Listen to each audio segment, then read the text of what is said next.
Welcome. Hi, I'm Stuart. I know that I am between you guys and a computer room with beer. So I will try and give you some details. I'll go through some corporate stuff about Doug, what we do, who we are, how we do it, how we build our computers a little bit. And then I want to actually finish off with what I think is the largest challenge in the next few years in HPC. And I will hopefully try and convince you with some very hand-wavy mathematics. So, who are we? We're an innovative geophysical and geological company. We're a geoscience company. We're in the seismic processing industry. So you saw a talk yesterday, hopefully from Woodside, and you saw some stuff this morning, well, this afternoon, about, I guess that was RTM results and full waveform inversion. So we work in that space. We process data for oil and gas companies. We help them find hydrocarbons. So that's sort of what we do, and we offer a whole suite of processing in our toolkit. We are one of the only people around who have everything. So we do everything from raw field tape processing through to very high-end end products which oil and gas companies want. We write all our own software. We build all our own machines. We are a real DIY shop. Where are we? Headquarters, just up the road here in Perth. We're a Perth-based company. We started out as a little two-man company in Subiaco running out of our current managing director's shed. We are now 320 odd people with offices in Perth, Kuala Lumpur, London and Houston. Our big computers are Perth and Houston, with a moderate sized one in Malaysia and a small one in London. We have some hardware in Jakarta, and we've got a few other satellite offices around the place. So we are obviously Perth, London and Houston being oil and gas hubs of the world. What's my talk? I'm going to touch a little bit on our hardware. I'm going to touch a little bit on our software stack. I'm going to touch a little bit on the geophysics or geophysical sort of software stack, and then, as I said, future challenges. So I'm going to try and get through this. Hardware. What we have. So here in Perth at the moment we have about 10 petaflop machine. That's a single precision number. And I think it's very important to point that out. We are a single precision shop. All of our algorithms operate on single precision. So all the numbers, most of what I'm going to talk about is single precision. So we've got 10 petaflops. So if you're used to the double precision number, halve it. In Houston, we're running 12 petaflops. Well, that's actually, as I calculated this morning for our BD group, it's 13. We have 3 petaflops or so in Malaysia. Our London machine is quite small, but we run a 10 gigabit link from London to Houston. So we have a dedicated wavelength from London to Houston, and we run everything in Houston. Why might you ask do we do that? Power is 23p per kilowatt hour in London. Power in Houston is about 4.5 cents a kilowatt hour. So massively cheaper in Houston. It pays for our network link many times over. What are we looking at doing in the future? I am working quite heavily on building our next machine in Houston, which is looking like it's going to be about 120 petaflops. So we're talking of the order of 10,000 KNMs. So it's going to be quite a sizable machine. Obviously that brings quite a lot of stress to my life, working out how we're actually going to do it. And in the back of my mind, we're also started working a little bit with Intel on how we're going to run the next half an exaflop, sort of in the next sort of 12 to 18 months, I'm guessing. So we're growing pretty rapidly. Why do we need such big machines? Well, I think we've seen a little bit earlier that in our seismic processing space, the algorithms get more complicated. We add more physics, we keep adding more mathematics, we keep adding higher frequencies and more complex stuff, and that really drives a fair bit of why we need bigger computers, because we are delivering much better products. Higher quality, higher resolution, much more detail in the models we're building for our clients. That's certainly a massive part. Full waveform inversion just a few years ago wasn't possible. We now offer it as a production service. Okay, and we can do it at quite high frequencies. So these things, high performance computing is allowing this to happen. Of course, the other reason we do it is people keep acquiring more data. Not only do we keep having more complicated algorithms, but the actual process of acquiring data is getting easier, and they can acquire more and more and more. 20 years ago, a vessel would only have 2 cables behind it, or 4 cables. Now they're talking about 10 and 12 and possibly 20 streamers hanging behind a boat, and the data is just exploding. As an example, I'm talking about what we do now. So a single project is between 10 and 1 petabyte of data to ingest on tape. Processing the data, we can blow that out by a factor of 10, mostly sort of scratch sort of space throughout the lifetime of the process. The output data is usually about a factor of 2. So a 10 terabyte project might be 20 terabytes output, depending on what we're doing. It might be half, it's quite variable. Projects can be 1 month to 1 year in length. And at any given time, we might be running 100 projects. So that's across the whole company. So that's a lot of data. I mean, in most of our centres now, we have 10 plus petabytes worth of storage, which is basically all scratch. What you look at today, if you came back in a month's time, all of that data has changed. So it's a high churn of data and a lot of temporary data as we go. So the combination of complex algorithms and more data means more compute. What does our compute look like? Well, the latest stuff we've been putting in Houston are KNL machines, Knights Landing. I think Intel would prefer that I call them Intel Xeon Phi 7210 CPUs. These are obviously, we're running a single socket machine. They're a bootable x86 CPU. They look like an x86 CPU. 64 basically atom cores, hyper-threaded, huge vector units. We're running 192 gigs of RAM and a little bit of SSD in each machine. So we've got 2,000 of those we put in only a month or two ago in our Houston office. The nice thing about the KNL, we are a big KNC shop, so we have over about 5,500 KNC GPU cards in machines. So when you come up to our facility this afternoon, all the machines you'll be looking at are running a 2RU box with 8 GPUs in it, 8 KNC GPUs. So we're Intel's largest commercial customer for KNL and KNC. So they're pretty pleased that we run on it. Everything runs on the KNL. All of our processing, everything runs on the KNL. The codes that we've spent a lot of time optimizing run amazingly fast on the KNL. We are running codes faster on KNL than we have seen run on NVIDIA in the same sort of industry, so they are quick. But it does take work. So we've got some very smart programmers who are very used to vectorization and massively multi-threading and all those sorts of things. So it has taken, we've been at it for 4 to 5 years now, and we're still going. But it is important to note that we have all algorithms on these machines. So we have these Atoms Pass motherboards. Unfortunately, everything on the market at the moment only gets us 2 KNLs in 1RU. We are used to running 4 KNCs in 1RU.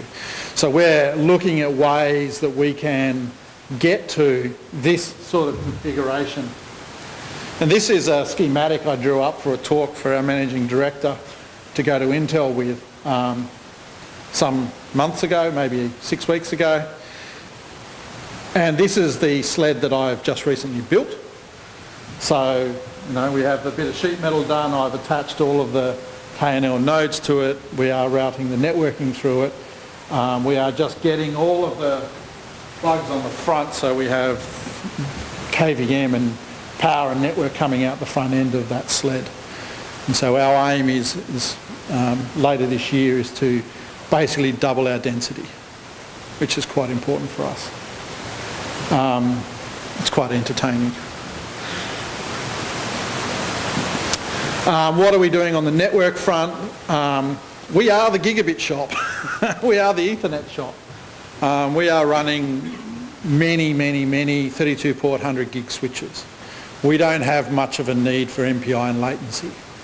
So most of our bandwidth is just directly to storage, get the data, pull it onto the node, process it for 6-7 hours, put it back out. So we use no MPI. We do have some small MPI program and MPI codes which form a small part of our workflow, but they typically only run on half a dozen nodes and they're not latency sensitive. So yeah, we are the Ethernet shop. We are running 100 gig Ethernet around our data centres, but we are dropping down to 10 gig per node. So that's what we do. I have part of going to this sort of 100 plus petaflop machine and then going past that is how do I take my Ethernet network and get out to say 32,000 nodes. And so I now have a design in my head where I can do that, and I will be testing that very shortly. So that'll be quite entertaining. What are we doing on the storage front? We are basically doing 1 RU boxes. 1 RU, 16 disks, a small Intel D on the front side, connected up via dual 10 gig E bonded onto our fabric, and get about 100 terabytes in 1 RU and just build out with those. So we've recently, last month, we put 1,000 disks into these chassis into our Houston centre. We're about to buy the next couple of thousand, so it's quite a simple system. We scale wide, we don't scale deep, and we get massive amounts of bandwidth. So we're doing the file system we've just built in Houston, which is 5.5 Ts, I think it is at the moment. We're getting we've seen it peak at about 80 gigabytes a second. So it's a reasonable amount of bandwidth.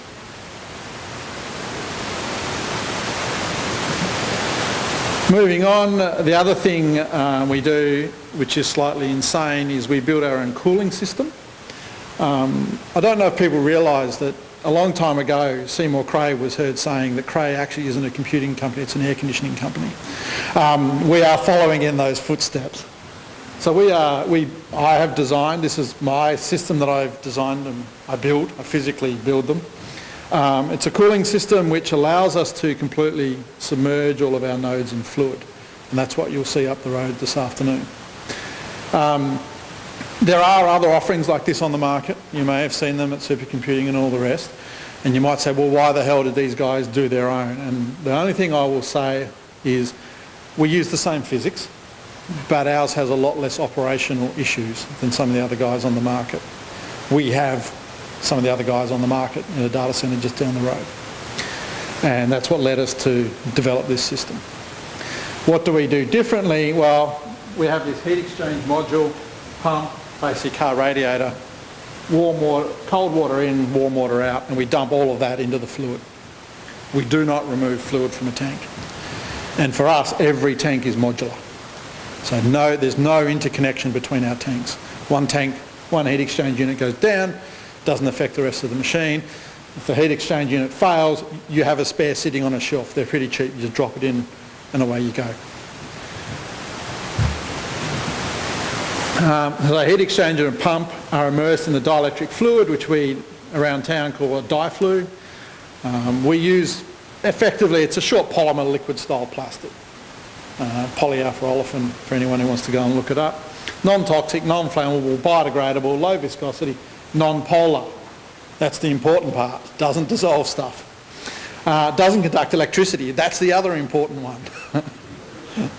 Another very important fact for this fluid, over most of the other fluids you'll see around, it has a clean materials safety data sheet. It is non-toxic. It is used as a food-grade lubricant. This fluid is used in eye drops. So it is very safe. The combination of way we use the fluid and all the rest, we get about 1,000x more thermal effectiveness of removing energy off your CPU over air. We move this fluid very slowly. It takes up a lot of energy. It's very, very effective. This means we don't get hotspots on our motherboards or on our CPUs. Another interesting fact, and one of the reasons why our marketing material says 12 petaflops, and I say 13 now, we've discovered that our KNLs, Intel changed the way speed boost works a little bit. So in the past it used to just peak up and down. Now they'll speed boost and they'll sit at a higher gigahertz till you can't cool it. So our 1.3 gigahertz KNLs are now running at 1.6 gigahertz. We've got 0.3 of a gigahertz for free because we can cool it. So it's quite interesting. Our experience indicates, and we have been able to prove to vendors, that the failure rate in fluid is less than in air. You don't get oxide build-up in components, you don't get hot components. So it's been very effective for us. Anything that's going to fail, fails usually in the first week. After that, you get very, very few failures. It's very effective. Look, I mean, we throw around 20 years, but I think the reality is because we're not stressing the oil, it's used as gearbox oil and engine oil, which get really hot and get worn through gears and cogs. Because we're not stressing the oil and we have not seen a single bit of degradation in 3 years on the fluid, we think it should last 20 years, maybe more, who knows. But the fluid, as I said, we get the fluid tested regularly, and the stuff we bought 3 years ago is identical to the stuff that's still running, so it's quite good. As I said, heat exchangers are simple, small, inexpensive, designed and manufactured by us. Our tanks are simple, pressure tested, and again designed and manufactured by us. Because we've shifted where the thermal properties are, we no longer need chillers. We need air coolers, but we don't actually need a compression system to compress the gas to cool our fluid. Our cooling water going into the heat exchanger, at the design temperature is 29.5 degrees. And that is our chillers outside, our air coolers, which are just evaporative or free. On the hottest day in Perth with the highest humidity, so a 44 degree day at 96% humidity, whatever that particular number is, we can get the water to 29.5 degrees with these air coolers. Typically it's a lot less than that, obviously, but so we've designed the system, we've tested the system, we can run the fluid at about 33 degrees. And that gives you that, because you've got that number so much higher than, say, 18 degree air or 16 degree air, your efficiency is way higher. So again, you know, this is the crux of it. We don't do any refrigerative cooling in our Perth data centre. All evaporative. And in most of the time it's free cooling. Like now, we have these fancy coolers so we don't get salmonella, that if they need fluid, like water, they'll spray it onto the heat exchanger outside. Most of the time they're running dry. So again, low Legionella issues or no Legionella issues, and most of the time no water either. So it's very good. We get massive power savings from this. So the fact that you've removed the fans from your nodes, 20% power saving. Then you've switched from a chilled water system to an evaporative water system. You've dropped from chewing 25 to 30% of your budget on chilling down to 2%, maybe 1%. All you're running is some pumps and a fan. So it's very efficient. It's also much more robust. Anyone who's had to run large chilled water systems know that there are issues. We do have obviously issues with these systems, but a swamp box, as we call them here in Perth, is a very, very simple system. Heat exchanger, water, pump, fan, done. There's no compressors, there's nothing fancy, so quite robust. Am I travelling for time? Good. So we get about a 43% power saving on our entire facility. So you just think about that. You're running a megawatt, like we are, about a megawatt, and you're saving 43% in your power. Across our company, that's millions of dollars. Straight saved. It also makes it easier to deploy a computer room. For us, it is relatively straightforward to, you know, get a evaporative or free cooling system than it is to get a chilled water system. Easier to maintain. There's a lot of much simpler things. Because of the way we designed the tanks in the system, it's good for OH&S compared to other systems. Electrical components last longer. This one here, this is quite important. 10 minutes is a little bit of an understatement, but if we lose cooling, it takes over 10 minutes for us to start slowing the computers down. They'll run full bore, and the fluid just can take up that much energy that 10 minutes we can write out. And that's before we start slowing the nodes down. Then we'll start ramping the speeds of the nodes down. And then eventually, if we can't, you know, if the temperature keeps rising, we then shoot the nodes in the head. But 10 minutes, maybe 20 minutes, by the time we start killing nodes, we can ride out a complete loss of cooling. which is very handy when you want to do maintenance on your cooling system. You want to cut over from one cooling tower to the other cooling tower. You don't need any fancy equipment, you just turn it off, turn the other one on. If it takes a few minutes, that's okay. So it gives you a huge amount of flexibility. And again, our system, our cooling system is quite simple, therefore less likely to break. And even if it does break, you can probably fix it yourself. I certainly can. And it allows us to run our compute very dense. What we're talking about doing with the KNL systems, with the fact that we are now running 8 KNC GPUs in 2RU, very hard to do in air. We can do it trivially in fluid. We don't even think about it, you just drop them in and that's it, done. And so we are, that's why I said we're looking at going to very dense systems, very dense compute-wise compute systems.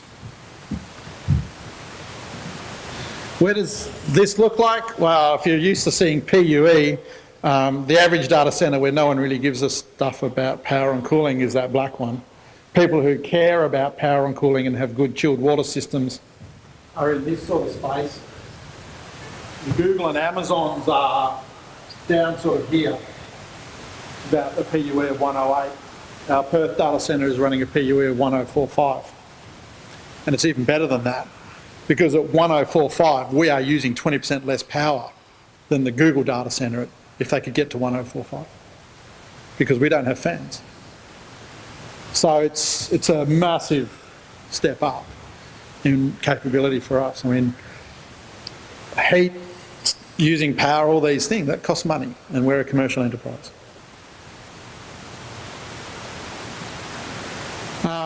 Anyone who knows Charlie, Vice President of Intel, he loves our cooling solution, as does Penguin. Penguin probably less likes it because they've actually have to get their staff have to get their hands dirty with us in putting the systems in.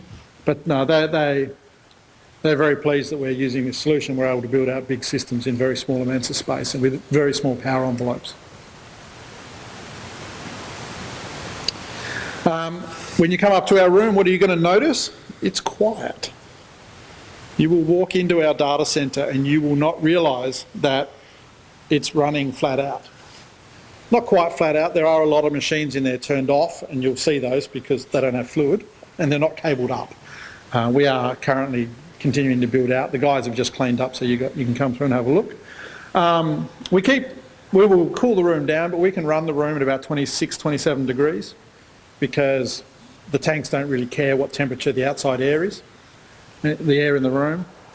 You'll see on the floor we have a warm water loop and the cooled water coming in and warm water going out. You will also see that we go to a little bit of extreme. We build our own PDUs. And you might go, well, why would you do that? Simple thing, you can't buy a 60 amp 3-phase PDU on the market. By going to 60 amp 3-phase PDUs, we have less breakers in our distribution board, and our distribution boards only had this much space to fit into. So by going to a much higher current rated PDU, we reduced the breaker space on the wall, which for us was very important. You'll see them, they're quite big beasts, and with 60 odd sockets on them. We have an overhead crane. We do have a slight raised platform that you'll see, but mostly you don't need a raised floor. The room has no hotspots because no heat goes into the room. Obviously it's fire rated, detection systems, gaseous suppression, all the rest. You'll see all that in our room when you come up. What does our software stack look like? This is the system software stack. We've gone all out. We treat everyone's desktop, because everyone in our company runs Linux on the desktop. We treat everyone like a cluster. We network boot everything. We network boot all our storage servers. Everything in our place is network booted. Means we can change OS and boot things into different things and get them up and running real fast. New hardware comes in, you just plug it in, get its MAC address, boot up, done. We're running, I think like probably everyone else, CentOS 7 or some variant thereof. We run our RAM disk in memory, so there's no network mounts on most of our machines. They obviously need to have the large volumes in terms of the data storage areas, but to run the OS there's no network mounts. We claim, I think we did this once, we did boot our 2,000 node cluster in under 15 minutes. I think generally though, something usually trips you up along the way, which you weren't expecting when you have to do these sorts of things. But it's certainly something which we target and we try very hard to get to. We run Lustre. We've been running Lustre for a very long time. Anyone who didn't know, the person who wrote Lustre runs our software group.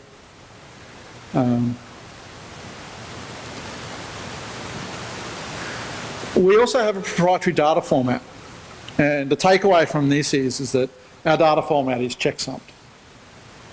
So in terms of a data lifecycle, we have geophysical software creating data in an ECC memory protected area. It's serialised to a DownUnder write where we have checksumming. That then is sent to the storage servers over a network which has, over a file system and network which has checksumming, which goes all the way to ECC memory on your storage server, which is written to disk with checksums. So the whole software stack that we have, basically from the computation being done all the way to disk, is checksummed, which I will tell you when you see the rest of my challenges is vitally important. If you run, right now, if you are running those PCI-based RAID cards, you have no data integrity. I can tell you that from experience, and I can prove it to you if you desperately want to. But those PCI-based RAID cards give you no data integrity. Step up to a NetApp system, and like their NetApp E2700s, E5600s, they checksum every sector on the disk. So they run a 512-byte sector, 520-byte sector, 512 bytes of data, 8-byte checksum. So at least then you know when you get bad data off the disk. You do not know that at all if a 3-ware or a Mega RAID perk or any of these other cards. I'll leave that with you. I know it scared the crap out of me when I proved that it was the case and we stopped using it. We run a custom-built monitoring system. It runs basically Nagios with, well, we use Nagios as the communication layer, but we run our own stuff on the client and we use OpsView front end just for visualization. It lives entirely in RAM disk, so it's very hard to block it. So if a file system hangs, our monitoring still runs.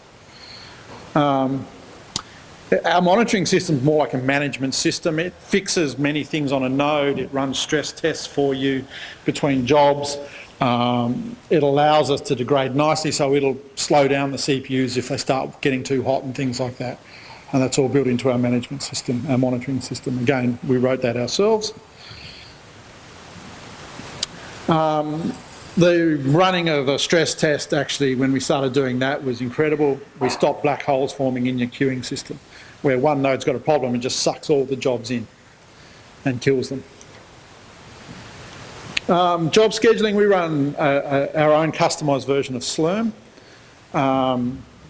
If anyone has extensively used the arrays in Slurm, or anyone is using the feature whereby you can catch the error codes of your job and leave the job in the queue in error state, you can thank us. We're the ones who paid Slurm to do all that. And on top of that, we have a fair number of our own modifications to Slurm that we run. We work very hard to do no MPI. And so we run one job per node. We target 4 to 8 hour runtime so that if anything happens, you're only 4 to 8 hours away from getting going, like completing your task again. And as I said, tasks remain in the queue until they are successfully completed. So if a job errors out, you see it sitting in the queue in error state. Our software goes and has a look at why that's in error state and instructs the user on how to fix it. Where we are quite different probably to most academic and research facilities is we have a very simple scheduling system. Any node can run any job. When a priority changes for a job, it jumps to the top of the queue and runs straight away. So we are a purely priority-driven scheduling system. Again, every job runs only on one node, so a node failure means just put the job on another node and away you go. It's entirely priority-driven. We also do things like limit I/O bound tasks, so we don't completely swamp our I/O system. Again, large jobs we try to run serially, so we try to have the whole machine running one job. You know, thousands of tasks in a one job, but running one job. And that allows us to tune our storage to maximise the cache reuse on the storage and to really help the jobs achieve bandwidth. Obviously, small urgent tests can jump and get on. Geophysical software. We run a package called Insight. Insight is a geophysical package. It is also monitors the queues for the user, submits their jobs for them, does everything for the user. It's quite a sophisticated visualisation and processing tool. We want our geos to focus on geoscience. We want all the computing issues managed by the IT group or Insight. We really don't want our geophysicists thinking about the computers. As I said, all our workflows are multi-threaded and where needs be multi-node. And our software manages our jobs to make sure they're broken up into the right sizes to complete in that 4 to 6, maybe 8 hour window. And our results as they come off the queue automatically come back into the software so the users can visualise it straight away. So it's quite a sophisticated package. Users never leave this package we write. This package does lots of sensible things. For example, when it's going to read I/O, it makes sure that it reads it in an optimal fashion for the I/O subsystem. So it goes, oh, I need all this data. Okay, I'm going to order it such that I get the data in contiguous reads so we can get lots of bandwidth and all those sorts of things. As I said, on a 10 gig fabric, where we only have 10 gig per node, we can easily saturate that fabric into our software. So it's quite effective. Okay. This is what I really want to talk about. Future challenges. I think a storage revolution is about to be unleashed upon us. And I want people to think carefully about this. In the not too distant future, we are going to have SSD-like storage, 3D cross-point technologies, all these things coming along, which are going to deliver 10 to 40 Ts per disk at 5 gigabytes a second or more per disk at supposedly spinning disk price with no write limitations. Think about that. Think about what that really means to your organisation. Sounds fantastic. I love it. So, 10 terabytes at 5 gigabytes a second. Let's be a little conservative. But you want a 10 petabyte file system. Your 1RU servers running 12 disks, some form of RAID. Let's say you get 10 disk capacity. So you get 10 disks at 10 terabytes, you get 100 terabytes per server. But it can do 50 gigabytes a second.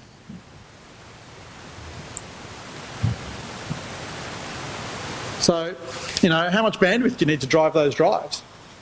50 gigabytes a second.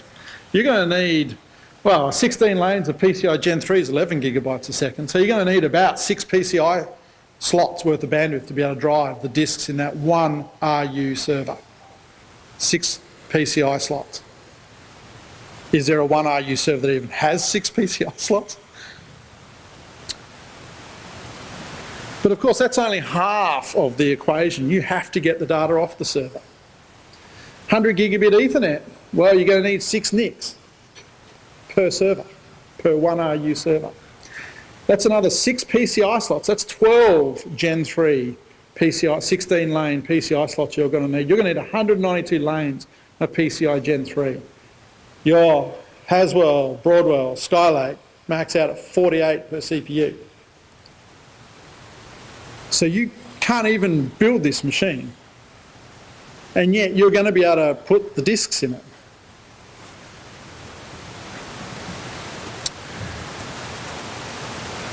So you're going to have 600 gig NICs for each 100 terabytes of storage. Your 10 petabytes is going to need 600 ports on your switch.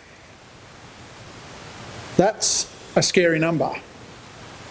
And it doesn't matter whether you're in Ethernet or InfiniBand or OPA or whatever, that is the sort of number you are talking about just to connect 10 petabytes to your network. It will be fast. I want that system, don't get me wrong. But hang on, does your CPU even have the capability to process the data for the RAID and that? I've taken some moderate guesses here. I'm saying each 4 bytes, an integer. I reckon we're going to need about 10 operations for RAID 6, decompression, maybe dedupe, all those sorts of bits. The disk layer stuff for each 4 bytes. We're going to do about 10 operations for the checksumming multi-layers. You know, if you're using something like ZFS, it's at the write level, it's at the RAID level, it's all over the place. And you're going to need probably 3, I'm guessing, operations at the network stack, roughly. So it's 25, I'm saying 25 integer operations for every 4 bytes to pull it off disk and put it out over your network. I think that's probably quite conservative. I think I'm really going low ball here. But let's just say we've got some really smart driver writers and all the rest and software design people, and let's just say that the whole network layer gets dragged into your disk layer. Otherwise, you know, you're moving between processors and things like that. Whoop. I reckon we're going to need something like 4 memory moves as well. So by the time you drag it off disk with a driver and then put it in memory somewhere, and then your ZFS or whatever layer you've got pulls it up and spits it into the network layer, and then it loads it up and spits it out, you've probably got 4 memory moves. So your 50 gigabytes a second off your 12 disks is going to need 350 gigaops and about 200 gigabytes of memory bandwidth. 200 gigabytes per second of memory bandwidth. Seems fair to me. Your 2 gigahertz 10 core Broadwell CPU can do 600 to 1,000 gigaops integer operations. So you got that covered, but you've only got 120 gigabytes a second of memory bandwidth. So you don't actually have enough horsepower in the CPU to be able to drive this storage system.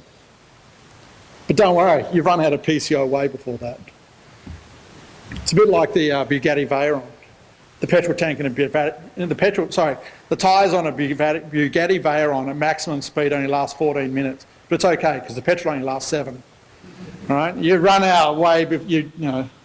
So this is a serious concern. I really think this is a problem. I think there is a quantum change coming in storage, which is going to drive a quantum change in our networks and all of these other bits and pieces.